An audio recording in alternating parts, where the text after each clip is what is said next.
Hey folks, welcome to the homestead. So today I am turning some trees into rough sawn 6x6s.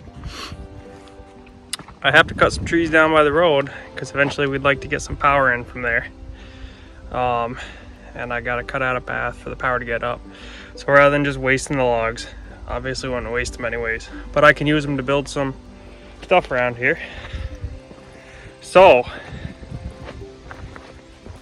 I cut down 2 already today, which doesn't seem like a lot, but by the time you cut them, limb them, just get them up to where you're gonna turn them into beams and all, it takes a little time. And it'll probably get a little quicker as I get more used to it. I'm not a lumberjack by any stretch, and I probably shouldn't be handling a chainsaw anyways. So here's what we got right here. This bad boy is a rough sawn 6x6 that I made. It's a lot of work. I'm not 100% sure it's efficient yet.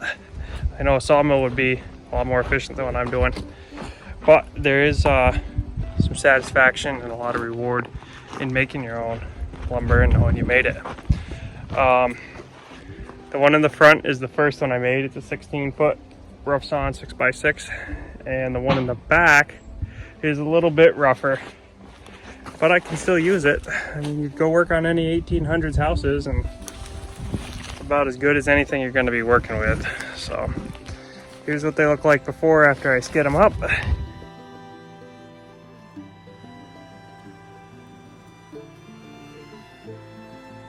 Then there's what they look like after I get to work with a chainsaw.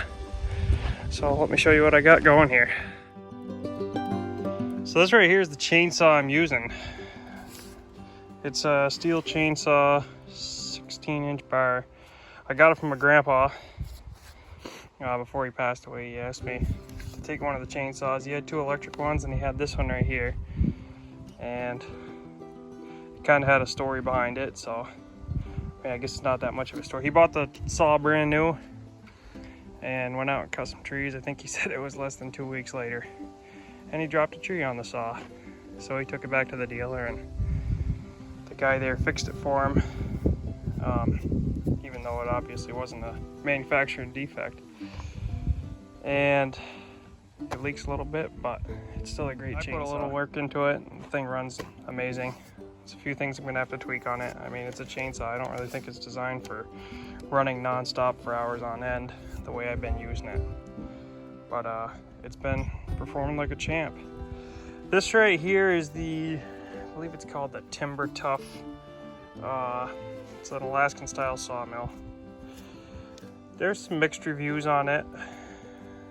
I have to agree, the way it's mounted to the bar, you got 3 studs there that you just tighten down, and then this is a cast clamp here. My biggest concern with that casting is it's gonna fail at some point with all the tension on it. So far, it's actually held up pretty good. And then it bolts onto this green sled right here, and that green sled goes to a 2x6. So you just take the 2x6, screw it onto your log, and run it down that. It can also, I'll show you in the box over here.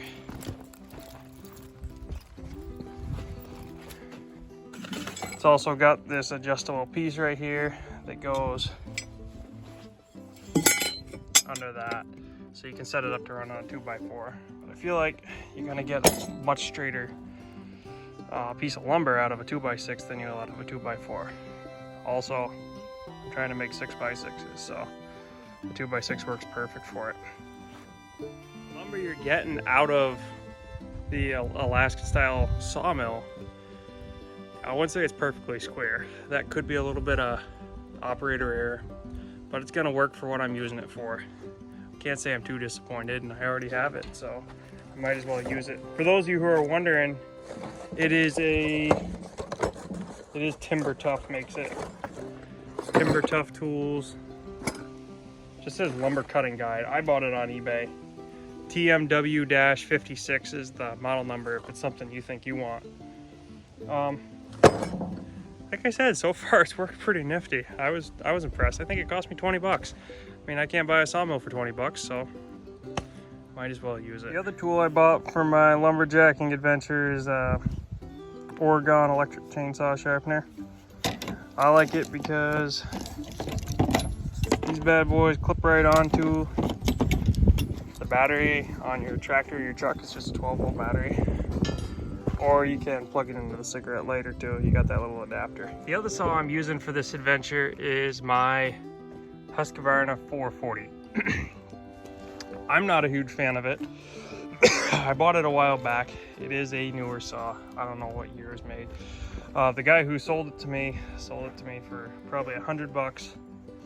It was brand new. He'd used it once, and then he's like, it doesn't work anymore.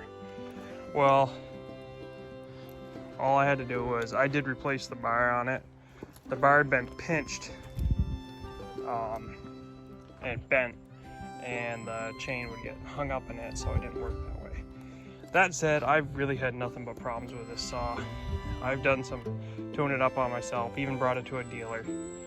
And it has worked a little bit better after I brought it to the dealer, but I'm not incredibly impressed with the reliability of it. It still does the job, so I'll be using that to cut the trees down. I was going to edit this part out because in the video you can see I clearly mess up while I'm loading the logs. I decided to leave it. With YouTube, a lot of people edit the videos so it looks a lot simpler than it is. In reality, I make a lot more mistakes than are shown in the video, but here's one. You're probably going to notice while I'm cutting this beam here, my chainsaw technique is not always the safest. That's why this video is entitled How to Use a Chainsaw in an OSHA-friendly manner. It's how to make logs with a chainsaw. And we do accomplish that.